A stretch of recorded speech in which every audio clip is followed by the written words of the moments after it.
Yep, here we are, folks. We back again. Hey, yep, it's me, your man, Adolphus A.D. Moore, and I got Elwin, who is not on the road. He's reclined. He's in his easy chair reclining now. Quickly, Texas won, and I know a lot of people are. Let me just go ahead and say they are PO'd. It's off because by the Texans winning 32-31 at Lucas Oil Field today, and actually winning, and then Lovie Smith, with some I mean, just flat out, strong play calling and just playing for the win. Just what you expected them to do. I'll be quite candid with you. I expected them that if they had a chance to win it, they were going to win the ball game. They were not going to sit there and lose the ball game. And everything I've heard, and I've heard some former NFL players were sitting there, well, if this and this and this, you have been an NFL player. If you expect these guys are going to come in there and leave that last statement, literally lay down with their futures on the line, you're crazy. And then, I would question their integrity and everything else. They weren't going to do it. They had a chance to win it. They won it. I mean, I wish that I'd seen that same strong play calling at the earlier part of the year, but it wasn't there. So Texas finished the season 3-13-1, and they lose the first round draft pick. I think they lose. They still on the clock. I think what they have lost is the fact that they could take that number one pick and maybe there's somebody who's desperate enough, because you figure between C.J. Strong, Bryce Young, those are going to be the two top quarterbacks, right? As the way I see it right now, that somebody would be desperate to throw another draft pick to the Texans. But you know what? They got a smorgasbord draft picks right now. And you know what? If Nick can't get it done with this one, could more, we don't know yet, but could tomorrow be could Lovie Smith be part of the roll call vote when it comes down to as some folks call it, Black Monday? I just call it folks getting the pink slip. But but that's just the way I want to look at it. Hey, Elvin, for your quick comments, then we go into a break. Well, a couple of things. Number one, I did get a chance to watch Lovie Smith's press conference after the victory, and he was asked, I don't know if you saw it or not, but he was asked about, his thoughts on losing the number one draft pick.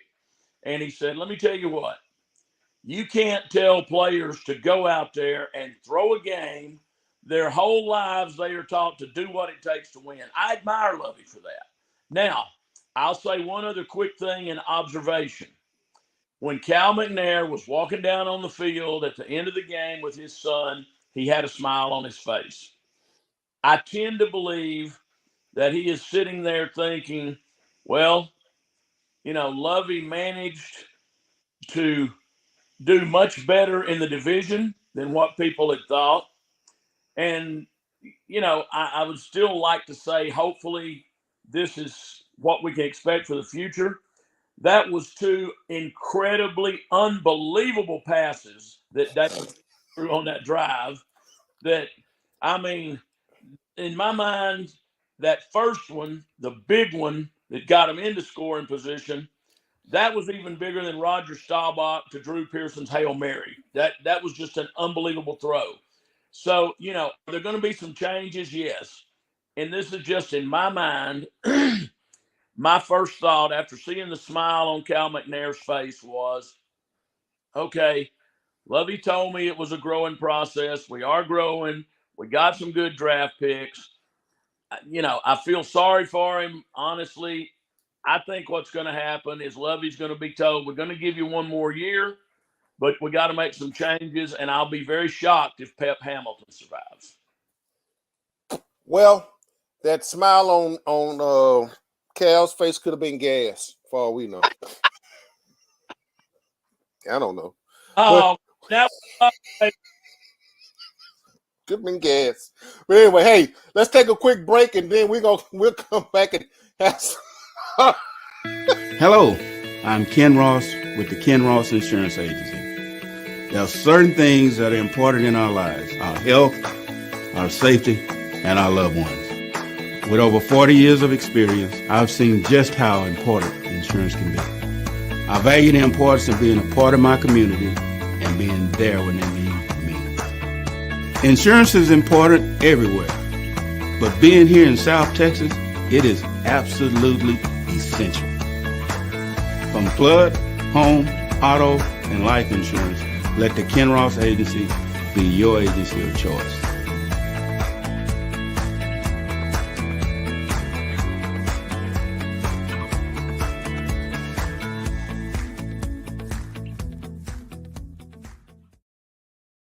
That's right, folks. We're back. The Ken Ross Agency, 281-235-5952. You know, considering the way we having these Siberian freezes coming through, especially down here in the Gulf Coast, I'm surprised. You know, they sell flood insurance. I'm not surprised they don't start coming up with freeze insurance right now, because it's starting to become much more frequent event down here. I mean, within, you know, because obviously we're having to deal with, unfortunately, we're having to deal with it at our church with a busted pipe in the sanctuary. But that's just the nature of the beast. But before we get back to let me just say this, you know, the NFL and everybody collectively held their breath last Monday night against the Bills and the Cincinnati Bengals. That game was not completed. But at the end of the day, I'm glad that the humanity of everybody, Damar Hamlin, you know, went down, basically suffered a cardiac arrest on the field. You know, and I'm just a lot of prayers was answered. You bet. Include mine. I mean, I'm just glad to see that the young man and everything, all the progress is being made.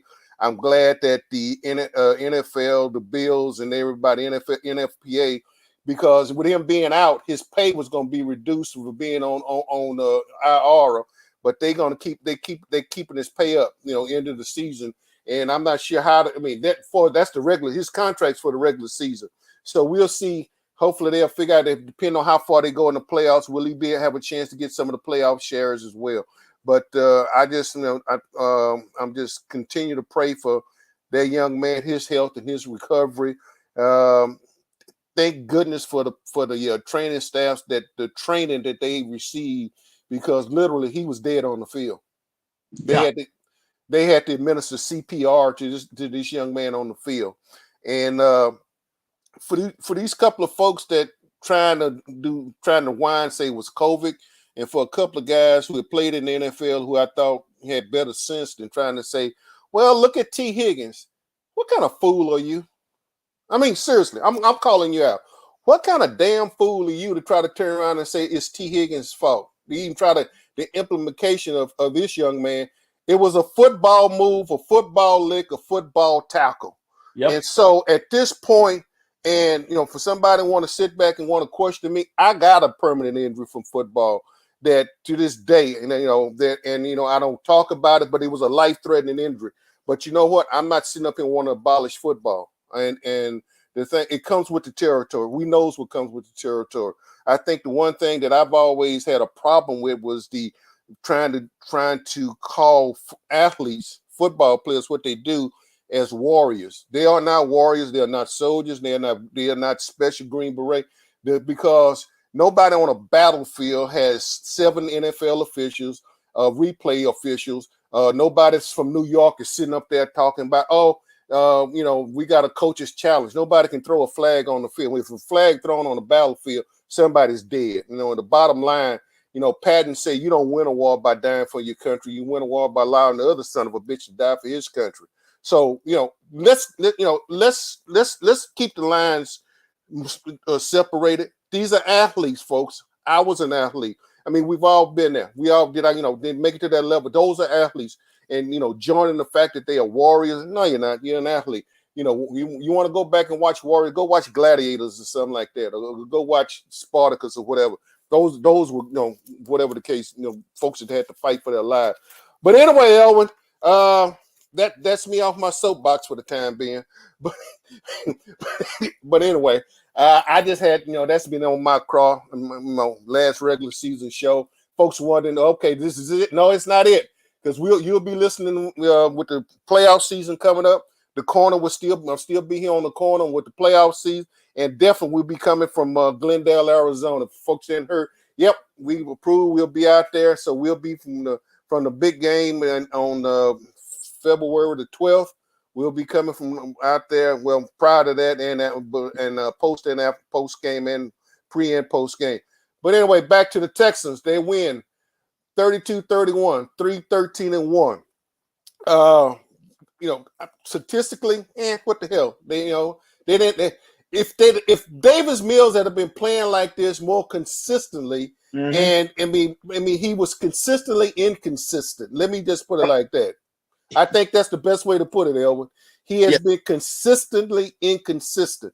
You're right. That third, was it 4th and 24? I think it was a 4th and 24. Yeah. That was the best pass of his career. I don't know if I would call it the start back to Drew Pearson Hail Mary, but you know what? Teach his own. I the fact that I can remember and everybody else going like, what? Who? Go Google it, folks. Go. You'll see what we're talking about.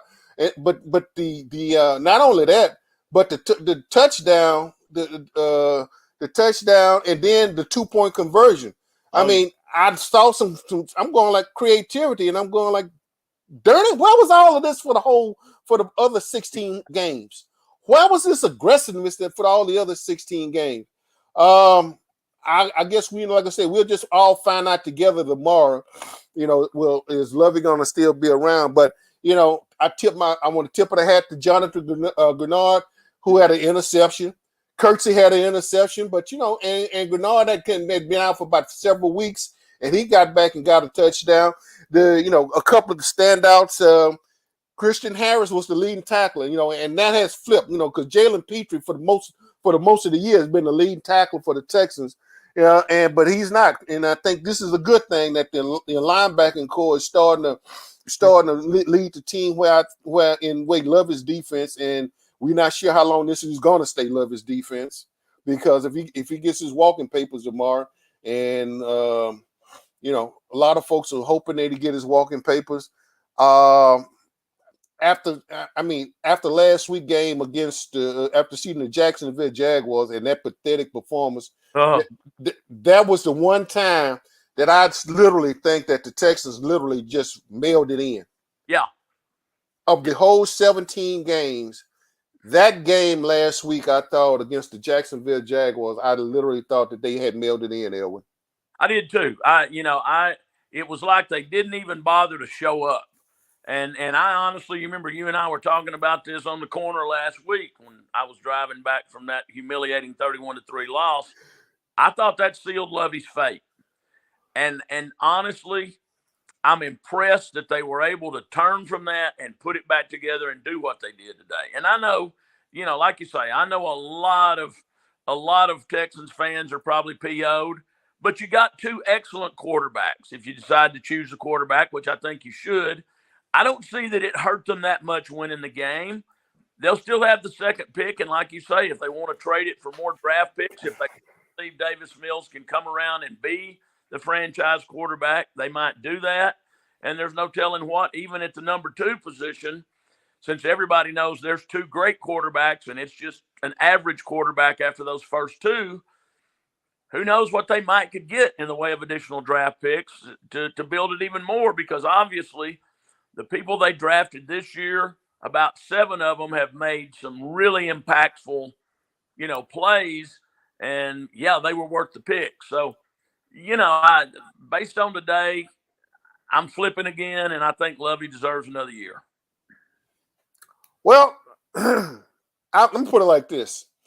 I think that I think there's a stubborn streak in Lovey that I think seriously, there's a stubborn streak in him that I think he's got to look in the mirror and figure out what he's going to do. I think defensively, I think there's got to be some model. I mean, that Tampa 2, because the way it is ran, too many times teams have been successful coming down the middle. Yep. With the middle of the field when defensively you needed to get a stop, and and I know it starts up front. I realized that Jerry Hughes I thought had a good season. Malik Collins I thought came around. Roy Lopez at different times showed flashes. Let's say this team is not bereft of talent. It just doesn't have enough talent. That's it. They put the pieces, like I said, with this draft. They've got about 7 pieces, which they finally have a foundation. after everything Bill O'Brien did to destroy the good team we had, they finally got a foundation here of rebuilding, and I would like to see that continue. Yeah, well, you know what? The thing about it, and I guess the question becomes, and I'm like you. I think Pep is gone. Yeah, I think that that's the minimum amount. If Lovey can keep it, if Lovey manages to come back another season, that would be another offensive coordinator. But the question becomes, you're going to have one of these two talented players coming, well, either Stroud or Bryce Young. yep. And so the question becomes, what play caller do you want? What quarterback coach? What play caller? What type of offense do you plan on putting around this guy? Because you got a rookie. I think you got another serviceable running back. Damian Harris. If get him back and get him back healthy for the season. I think we still need another burner receiver. I think I think we need a J.J. Watt type pass rusher that we're missing badly. Yeah, and plus a D tackle. I think Malik Collins is going to be one of those ones that I think we're going to be able to pencil in at one D tackle. Yep. Not sure about the other one. I think Jerry Hughes probably will be back, but you said you're still going to need some things. The cupboard, just to be repetitive, the cupboard is not bare. It's just not enough food in there for everybody. No. And so we'll see. Hey, let's go take a quick break. We'll come back, and in the meantime, I'm gonna let you sit there and try to figure out what Dak is throwing to the folks that look like in the Commander's outfit. Maybe you can go talk to Jerry in between the break. Yeah, and figure out. I'm sure he'll listen to me. Yeah, what there was. Hello, I'm Ken Ross with the Ken Ross Insurance Agency. There are certain things that are important in our lives: our health, our safety, and our loved ones. With over 40 years of experience, I've seen just how important insurance can be. I value the importance of being a part of my community and being there when they need me. Insurance is important everywhere, but being here in South Texas, it is absolutely essential. From flood, home, auto, and life insurance, let the Ken Ross Agency be your agency of choice.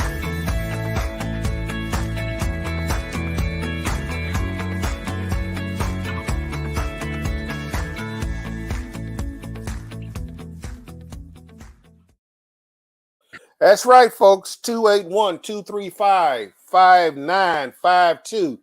The Ken Ross Agency all season has been the flagship sponsor for the corner, and we applaud him. I'm hoping that want to see if he might want to go out to the Super Bowl with us. For those of y'all that's on the Houston Roundball channel, coming up in about let me see. Yeah, coming up in about 12 minutes, Let's Rage Cougs will be coming on with Andy Yanez, because the Houston Cougars currently, I don't know what the score is. I have to go back and take a quick look, but the Cougs, I think they are safely in control of that particular ball game, and the number 2 Cougs are safely in control. Oh, and speaking of the Houston Roundball Review YouTube channel, if you have not subscribed, please do so. Same thing for the AdMax Corner channel. If you have not subscribed, please do so. Whether you're good, indifferent, or otherwise, just subscribe to it. And if you got some things you don't like about it, go out to the AdMaxCorner.com website, drop a link note in there if you got some issues with the host. That's okay. I mean, I'm not, I realize everything that probably comes out of my mouth you probably don't like, but if you do like a few things, good. I'm not, if I'm probably a little bit better on third downs than the Texans as far as being successful. But anyway, Elwin, playoffs are pretty well, I think, we still got one or two items that still have not been submitted. But for the most part, let me ask a quick question. Do you like the neutral site for the AFC Championship? Because the Cincinnati and the Buffalo game, even though the Chiefs got the number one got the number one spot sold up for us, the AFC. That still could be a spot worked out because of the nature of the fact that by virtue of them not completing the Cincinnati Buffalo game, that they could be on a neutral site. I'm not too sure. I don't. No. I don't like it at all. I don't like it at all. Now, I had seen a number of rumors floating around, and I preferred, and it would have really made things crazy, but I preferred one of the rumors that I had seen, and that was rather than a neutral site, they were going to add one additional NFC team to the playoffs and one additional AFC team to the playoffs and pushed everything back a week. And instead of, you win the championship game, you got a week off, and then you got the Super Bowl, had the Super Bowl the very next week, not move it. I would have preferred to see that because this is just my opinion, and I'm biased. I think everybody knows me when it comes to football. I'm totally biased. I'm biased, but here's my problem with this at a potential neutral site. Kansas City played 17 games. Yep. They earned the right for the number one seed. That is not fair to Andy Reid, the Kansas City Chiefs, Patrick Mahomes, and all of the Kansas City fans that they have to go to a neutral site due to the fact that two teams in the AFC did not play 17 games. The original plan was to do the seeding by percentage of games won. right. That would have been more fair than what they have done, but it doesn't surprise me to do what they've done because when they had the Zoom call with the 32 owners Friday morning, I'm sure those owners said, we don't want to add another team in AFC and NFC because we're setting a precedence, and then we would end up with 50% of all the teams in the league going to the playoffs every year, and absolutely that's too many. So I think that was part of that, but I'm still not sure why they didn't approve the percentage rather than what they approved. Yeah, I mean, let's face it. We realize those 32 owners are probably 32. We assume that was the brightest. Those are the brightest bulbs on the shelf. We make an assumption just because you acquired the money doesn't translate to you the most brilliant thinkers in the world. So we making some big assumptions about some of these owners, and even though they have acquired great wealth to be able to be part of that unique bond called an NFL owner, it's just that I'm like you, because Kansas City had 9. I think everybody everybody didn't have 9 home games. The Texans had 9 home games. I don't think everybody had 9 home games. Oh, it's going to alternate every year. Last year, the Texans only had 8. The Cowboys had 9. This year, the Texans had 9, and the Cowboys only had 8. So it rotates every other year is the way that's going to work from now on. And the same thing with 3 preseason games. One year you will have 1 preseason game at home, and the next year you'll have 2. 2. Yeah, okay. So, and as far as Kansas City was concerned, to me, they made NRG look like Arrowhead Stadium when they was down here anyway. So I think they basically, the Chiefs fans travel. They just like the Steelers. The Steelers fans travel. The Bills fans travel. The Bills Mafia, and having experienced that firsthand, I just again I'm tipping my hat to Bills Mafia, and still just want to bring up DeMar Hamels, and thank God that he's his recovery has been what it is. Thank the folks involved who have reached out and took a $2,500 goal as far as what he wanted to raise, and and then he's over $8 million now on his charity, trying to supply toys to kids, because he knows firsthand what it's to be like not to be able to have a Christmas and not to have everything. So I applaud all of that, and the closest thing that I can equate to the way fans have responded to DeMar Hamels' charity is about the way when J.J. Watt wanted to raise a couple of $100,000 after the hurricane, and he all he wanted to raise was a couple of $100,000 and wind up with $34+ million. Yes, and that in turn, that I think that and what and folks how they responded to him, and he in turn got an NFL player. After that year, that's when he got the coveted. He wears that NFL Man of the Year award that all can wear that on their patches on their jerseys as long as they play, which I think is a unique way, and I think there's a positive thing about the NFL. Because you and I both have been around the NFL. They can snatch fun out of anything. Oh yeah. Thing talking about DeMar Hamlin, it did bring everybody together, and as well as I do, regardless of which side of the political fence you sat on when all of this was going on, the NFL lost a lot of credibility with what I will call far right-wing political folks, and I think you hated to see what happened in that game Monday night, but as a result of DeMar coming back, surviving thanks to all the prayers and divine intervention from God above, it has reunited everyone. And I think it has brought even some of those political people who didn't want to be involved with the NFL anymore back. I think you're going to see NFL popularity as a result of this and that fund that DeMar started that's up to 8 million. I think you're going to see the NFL viewership skyrocket after all of this. Yeah, well, you know what? Let's face it. I mean, everybody that said they was done with the NFL, I quit watching it. I go watch college football. I watch football, period. I went high school football. I watch college football. I mean, we know the national championship game is the day tomorrow. Everybody think the Georgia Bulldogs gonna gonna be like Sherman going through Georgia. I have a tendency to believe that TCU Foreign Frogs are probably gonna be standing there with that trophy tomorrow. I could be wrong, but I think the TCU Horned Frogs are gonna be a difference. This is not the team that Georgia expect they're gonna escape. They escape with Ohio State, and and what is it, 12.5, 13.5, whatever the point spread.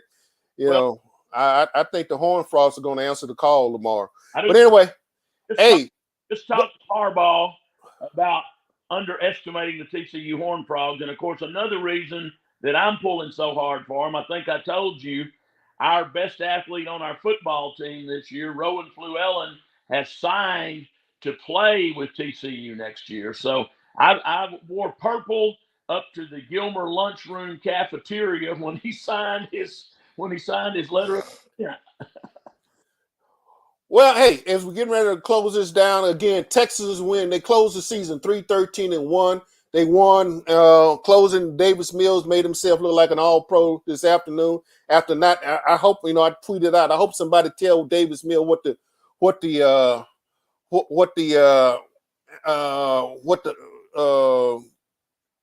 safeties look like, because for a while there he was pinpointing the safeties, and I'm going like, somebody please tell him what the safeties look like for the Colts. But Elvin, closing comments. I'm gonna let you get back and finish with the Cowboys, because Let's Raise Cougs will be coming on in about 2 minutes or less over there on the Houston Roundball Review and the Yanez. I think the Cougars won.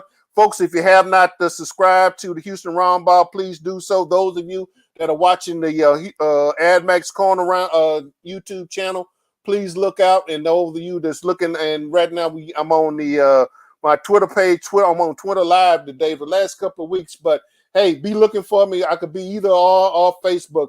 But hey, Elvin, closing comments, and we'll be talking down the road, man. Yeah, I think it was a good thing for the players, as Lovey said in his post-game press conference, to be able to close out with a good taste in their mouth. It gives them something to build on, regardless of who the coaching staff is next year. A lot of these players will be back, and they go out with a good taste, which gives them something to prepare for next season. Appreciate it, man. Thank you for being on. We'll be talking down the road. Hey, folks, this is your man, Adolphus A.D. Moore, getting ready to sign off and get ready to turn it over on the Houston Roundball channel to Anna Yanez and Let's Raise Cougs. I'm getting ready to jump off and go meet some black-eyed peas and turkey neck. Yeah, and I cook some cornbread too. But anyway, without further ado, continue prayers to DeMar Hamlin and everybody. Just rally around good thoughts, folks. Not only him, but there's some other folks, and pray for the leadership of this country and everything else. without further ado, I'm hit. We're gone. Peace. I'm out. And Andy, take it over. Get ready to take it over on your side. But we're gone. Peace. Ciao. I'm out.